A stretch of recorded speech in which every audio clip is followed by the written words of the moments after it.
ka-peeps, morning. Pasok na ulit. Tapos na lang talaga.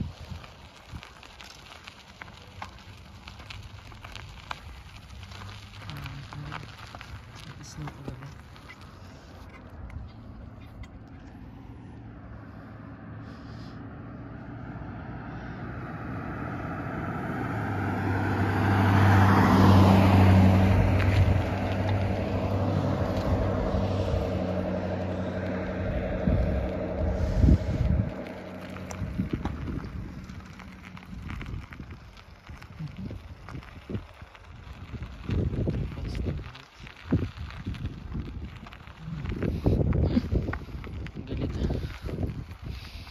Dryer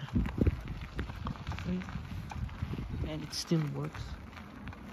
Grabe yung free.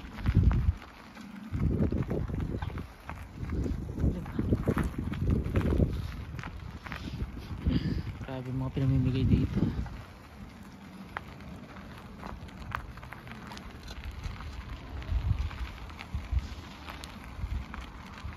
Namimigay lang yung mga appliances dito. Talang sa UAE kahit kalakalawang na binibenta pa rin dito free.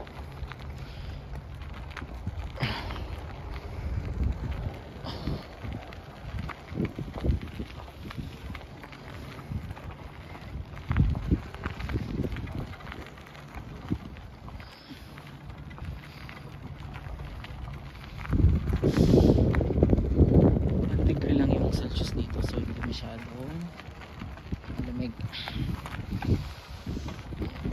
Okay lang, sakto lang. Pero nag-gloves pa din ako.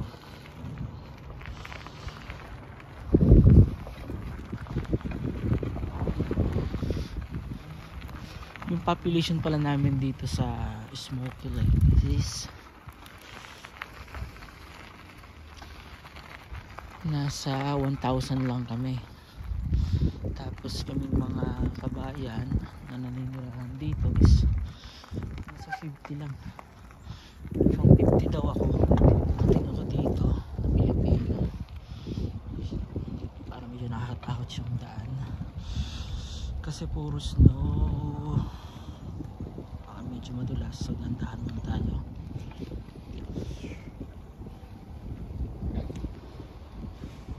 So yun lang yung medyo nakikita kong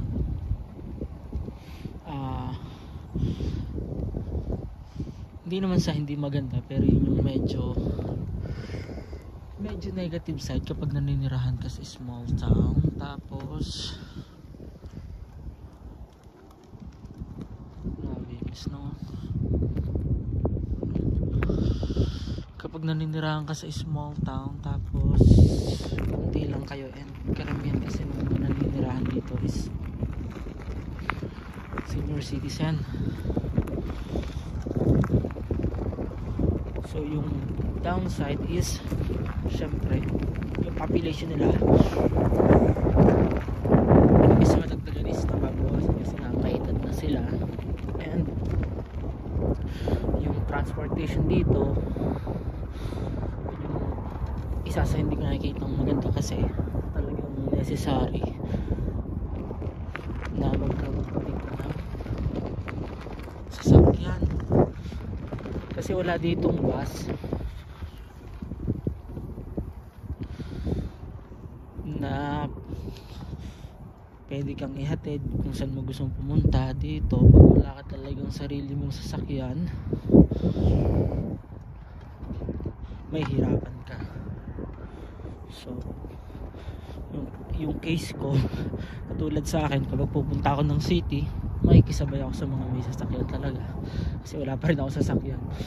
Yun yung isa sa nakita ko hindi masyadong maganda. And yung mga happenings dito syempre konti lang kasi malalayo sa mall. So yun lang, kapag may mga sale na Black Friday, sasadyain mo pumunta doon. Ta-travel ka ng 1 hour, more than 1 hour pa nga eh.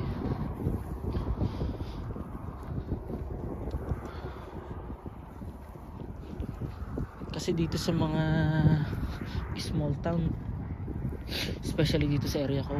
Yun nga, may edad na yung tao, so masyadong tahimik. Kung ikaw naghahanap ka ng maraming tao, ng gathering palagi, iyon, hindi ideally na dito ka manira sa ganitong maliit na syudad.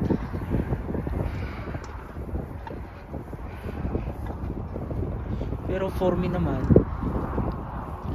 hindi naman ako ganun ka gimikerong tao na kada day office gusto laging gumala. Sa akin sapat na yung sa bahay nga lang ako kada day off or nasa bahay lang ako. Kung mamimili, yung mga grocery naman dito, yung lang isa pa rin is yung price medyo mas mataas compare kung nandun ka sa nasa city ka, malapit ka sa Walmart.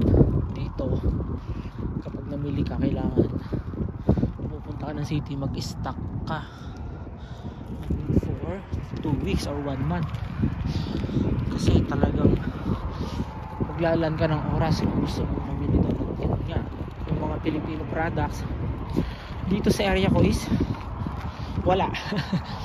Kasi karamihan sa kanila is mahilig sa sausage, bacon, yun, although bacon is pork, pero yung lutong Pilipino talaga yun wala dito. Mga sarsyado, mga pampalasa na gawang Pinoy, wala.